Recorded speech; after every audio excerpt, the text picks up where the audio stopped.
all of you listen carefully. I am going to teach you all today about narration. Okay, so today is 13th of April 2021. I am standing in Rajkiya High School, Kodania Moin, Ayodhya.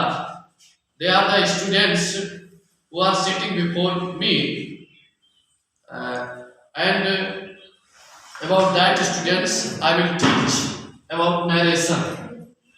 I want to ask one question: what is narration? Narration. What the word narration?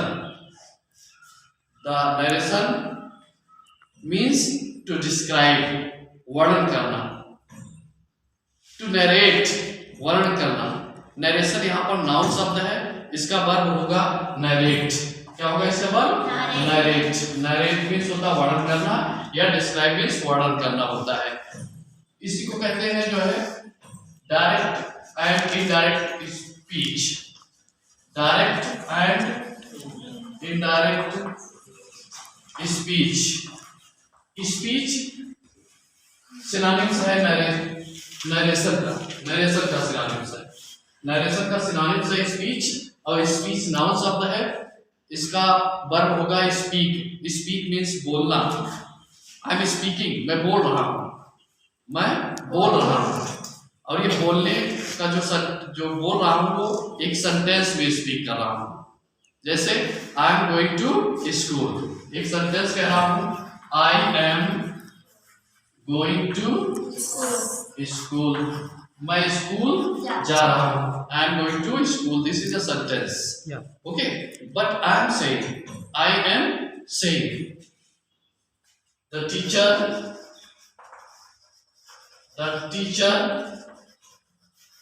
says I am going to school.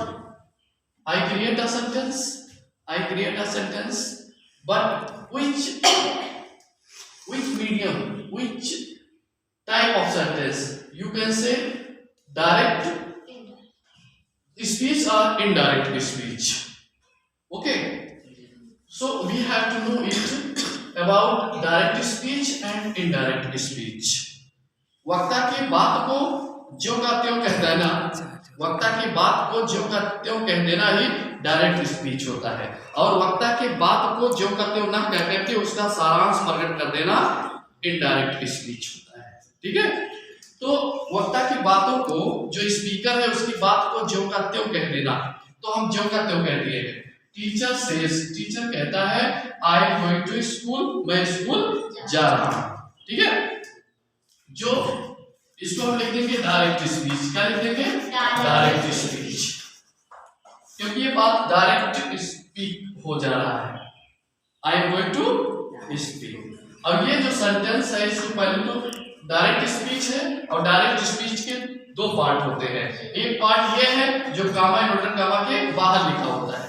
ठीक है, उसको कहते हैं reporting verb. क्या कहते हैं बेटा? Reporting verb कहते हैं इसको.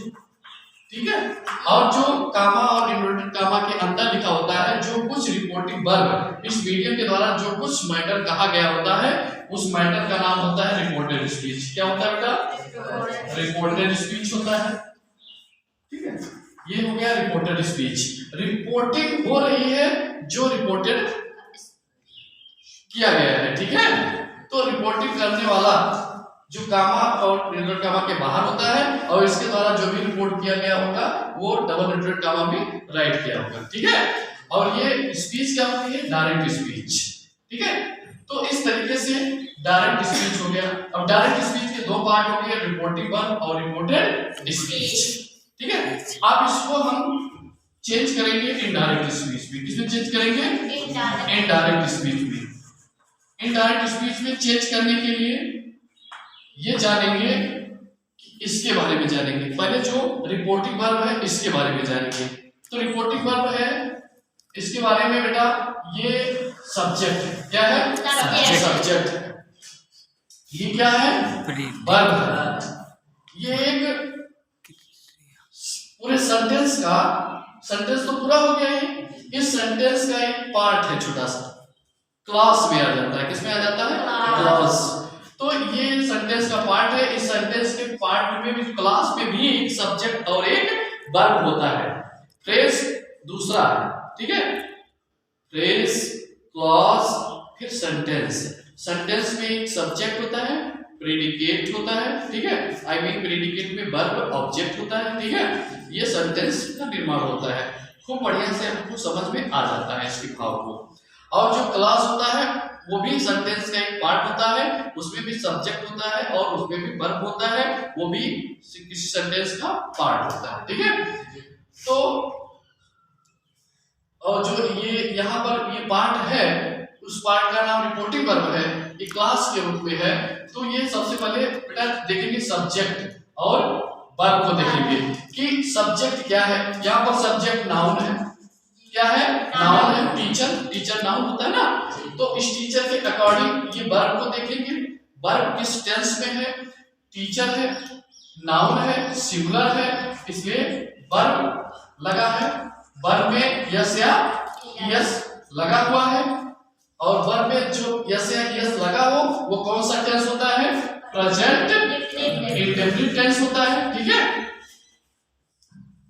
एक रूल है डायरेक्ट से इनडायरेक्ट बनाने में, अगर जो रिपोर्टिंग वर्ब है प्रेजेंट टेंस में हो या फ्यूचर टेंस में हो, ठीक है, तो इस रिपोर्टेड स्पीच के जो वर्ब है उसमें परिवर्तन नहीं होता है, ठीक है। अगर ये पास्ट टेंस में होता, आई मीन सेड लिखा होता, ठीक है, वर्ब का second form past indefinite tense, अगर ये होता तब इसके वर्ब को भी पास्ट में कर देते। किसमें कर देते? पास्ट। इस वर्ब, यहाँ जो वर्ब है वो प्रेजेंट में है, इसलिए इसको भी प्रेजेंट में रहने देंगे, क्योंकि ये प्रेजेंट प्रेजेंट कंटीन्यूअस टेंस की क्या है? ये हेल्पिंग वर्ब है, पास्ट की तो है नहीं। अगर यहाँ पास्ट होता तो हम यहाँ की पास्ट वाज कर देते या वर्ब कर देते अकॉर्डिंग टू इट, सब्जेक्ट के अनुसार। बेटा यहाँ पर जो दूसरा रूल आता है वो सब्जेक्ट को चेंज करना है। सब्जेक्ट के ये नाउन को, प्रोनाउन को चेंज करना होता है। एक रूल है प्रोनाउन को बदलने संबंधी नियम, ठीक है, rules for changing of pronoun in reported speech, तो उसको बदलना होता है। यहाँ बताएंगे कैसे बदलना है। ध्यान से देखना है, जो ये द टीचर है ये सिंगुलर है बेटा, क्या है? सिंगुलर है, नाउन है, इसी अकॉर्डिंग कौन सा प्रोनाउन यूज करते हो? ये जेंट्स है ना, ये कौन सा वो है? जेंडर है, मैस्कुलिन जेंडर है। टीचर तो मैस्कुलिन और फेमिनिन दोनों होते हैं, लेकिन बट यहाँ हम हैं तो मैस्कुलिन जेंडर है, इसलिए ही कर देते हैं इसके अकॉर्डिंग। तो यहाँ पर लिखेंगे द टीचर। अब सेज को बेटा सेज रहने देंगे, सेज को सेज रहने देते हैं। अगर सेज के बाद कोई टू मी करके आया होता तो हम सेज को टेल्स कर देते, ठीक है, क्या कर देते? टेल्स मी कर देते। लेकिन आया नहीं है सेज के बाद कोई भी ऑब्जेक्ट, इसलिए रहने देंगे। बेटा एक कनेक्टिव वर्ड लगता है, कामा और डबल कामा हटा करके कनेक्टिव वर्ड क्या लगेगा इसमें? दैट। क्यों? क्योंकि ये जो सेंटेंस है वो अफर्मेटिव सेंटेंस है, आई मीन असर्टिव सेंटेंस है। असर्टिव सेंटेंस दो होते हैं ना, अफर्मेटिव और निगेटिव। तो affirmative negative I mean assertive sentence में कनेक्टिव वर्ड क्या लगता है? दैट लगता है, ठीक है, लग गया। फिर उसके बाद आई को चेंज करते हैं। एक रूल्स है यस पोएम सब ऑन 1 2 3 first person I we, I मतलब माई भी होगा, और वी आवर और अस, ये इतना अगर आएगा तो सब्जेक्ट के अनुसार चेंज होता है। तो यहाँ पर आई आया है, आई बदलेगा इस द टीचर के अनुसार। टीचर सिंगुलर है, इसलिए इसको क्या यूज करेंगे? ही। तो यहाँ पर क्या लिख देंगे? ही। अब इसको अपने शब्दों में लिख रहे हैं, इसका सारांश प्रकट कर रहे हैं इस मैटर का, ठीक है।